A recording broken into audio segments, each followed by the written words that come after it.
When it comes to mortgage lending, the rules aren't just suggestions, they're written in stone. And if you break them, the price is steep.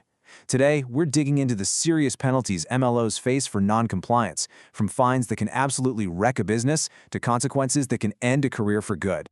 So let's just start with a number that's pretty much impossible to ignore: $1 million. And no, that's not some random figure pulled out of a hat.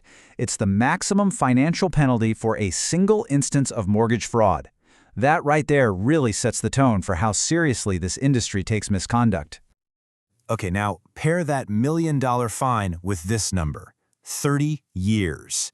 And note, that's not the term of your mortgage. That's the maximum potential prison sentence for the very same crime. This 1-2 punch of financial ruin and losing your freedom, well, it's the ultimate deterrent. So what are we looking at here with these massive numbers? They are the absolute peak penalties for committing mortgage fraud. We are so far beyond a slap on the wrist. We're talking about career-ending, truly life-altering consequences. And that's exactly why every single MLO has got to know these rules inside and out. You know, not all fraud is looked at in the same way. The law makes a really crucial distinction here. On one side, you've got fraud for property. This is, say, when a borrower maybe fudges their income a bit to get a loan for a house they want. The goal is just to get the home. But on the other, much more serious side, you have fraud for profit. This is when industry insiders, people who know the system, manipulate it for their own financial gain. It's the intent that separates someone desperate for a home from a calculated criminal. All right, with that pretty sobering context in mind, let's dive into the specifics. We're going to start with the absolute foundation of the profession: the rules against unsafe practices. Our journey into the rulebook really begins with the SAFE Act. You can think of this as the bedrock of MLO regulation. And its purpose is actually pretty straightforward: to make sure that anyone originating a mortgage is properly licensed or registered. It's basically the consumer's first line of defense. And please, don't mistake this for some minor paperwork issue. A single violation of the SAFE Act can land you a penalty of up to $36,083. That is a huge price to pay for failing to meet what are considered the most basic professional standards. So from licensing, we move into the actual transaction with RESPA.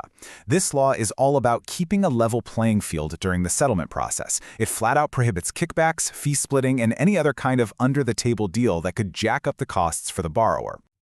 And believe me, the consequences for breaking RESPA's rules are no joke. A violation comes with a dual threat: a fine of up to $10,000 and up to a full year in federal prison. That really shows you how seriously the law takes these so-called backroom deals. Okay, our next section moves past the procedural stuff and gets right to the ethical heart of the MLO-borrower relationship. We're talking about the laws that are specifically designed to protect a consumer's trust. And right at the forefront of protecting that trust is ECOA, the Equal Credit Opportunity Act. Its mission is simple: guarantee that every single applicant is judged on their financial merits. Period. Any discrimination based on race, religion, sex, age, marital status, it's all strictly forbidden. And the penalties for violating ECOA? Well, they're designed to escalate, and they get big fast. A single violation can lead to civil penalties of $5,000 a day. If a pattern of discrimination is found, that number jumps to $25,000. And when you start talking about punitive damages, it's up to $10,000 for an individual and a jaw-dropping $500,000 for an institution. The message here could not be clearer. Discrimination does not pay.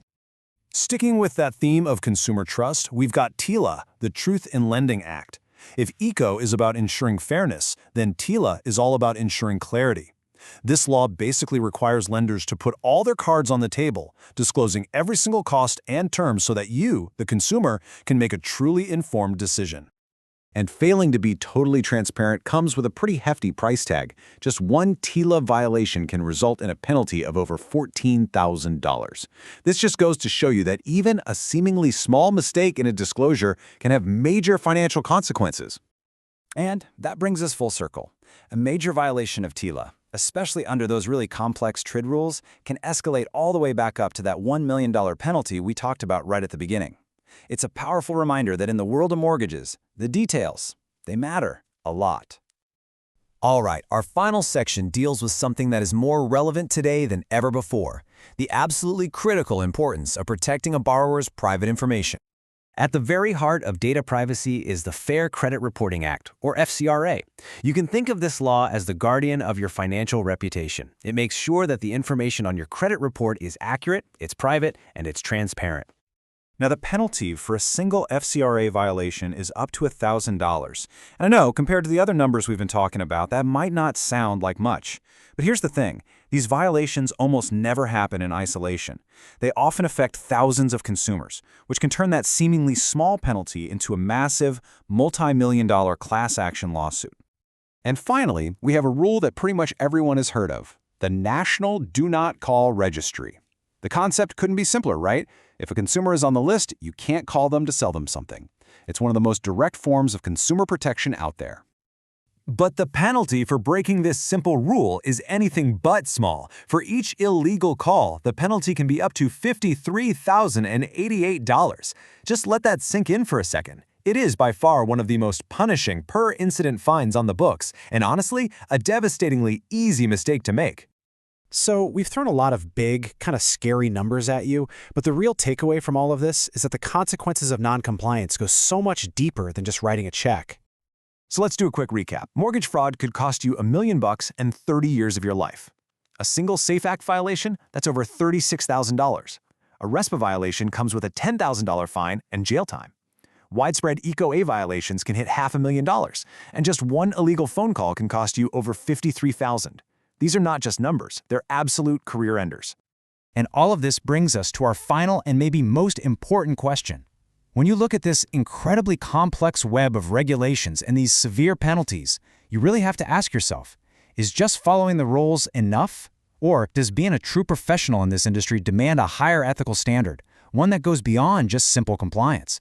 It's something every MLO should be thinking about.